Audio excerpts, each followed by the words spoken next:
Ndeye Mariam Ndiaye. Mesdames et messieurs, bonjour. Le drame de Mouna fait monter la tension au sein de la classe politique et selon nos confrères du journal Direct Info, depuis ces derniers jours, ce drame a fait naître à nouveau des empoignades entre les deux formations qui se sont succédées au pouvoir. Et nos confrères nous indiquent que c'est le parti fondé par Maître Abdoulaye Wade qui a ouvert les hostilités en exigeant la démission du gouvernement dirigé par Mohamed Boun Abdallah Dionne. Et dans ce quotidien, nos confrères nous indiquent que suite à cet appel des libéraux qui accusent le gouvernement d'avoir mal géré le drame de Mouna, c'est le camp présidentiel qui a décidé d'apporter la réplique.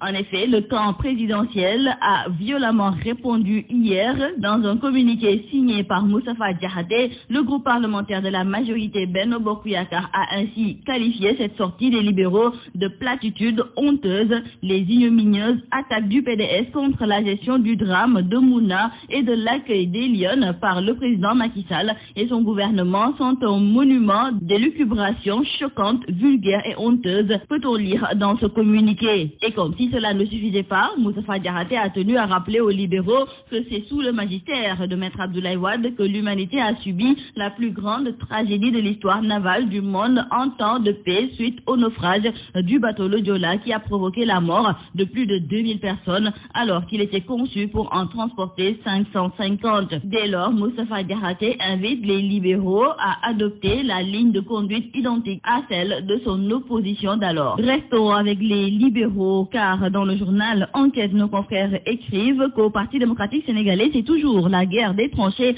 entre Maître Abdoulaye Wade et Mamadou Diagne Fada. Face à la volonté du pape du Sopi d'évincer l'actuel président du groupe parlementaire libéraux et démocrates au profit de Aïda Mbodj, nos confrères nous indiquent que les frondeurs seront en conclave ce week-end pour apporter la riposte. En tout cas, retenons avec nos confrères du journal Enquête que c'est Karim Wade qui manœuvre depuis sa cellule de Rebeuss pour évincer le frondeur en chef Modou Diagne Fada de son douillet fauteuil de président du groupe parlementaire au profit de la présidente du conseil départemental de Bambey, car Karim est convaincu que contrairement à Diagne Fada, Aïda Mbodj se bat pour sa libération. Et justement, concernant l'affaire Karim Wade, nos confrères du journal Le Quotidien nous font savoir que les avocats de l'État sont aux trousses des condamnés comme Karim Wade, Bibo Bourgi et Pape Mamadou Pouye aux fins de s'acquitter du paiement des dommages et intérêts prononcés en faveur de la puissance publique par la CREI. Et c'est pourquoi donc une mise en demeure a été envoyée à ces derniers. Et nos confrères font vite de nous préciser que la maison de Abdoulaye Wade, sise au point E, ne fait pas l'objet d'une vente à la suite de la condamnation de son fils Karim Wade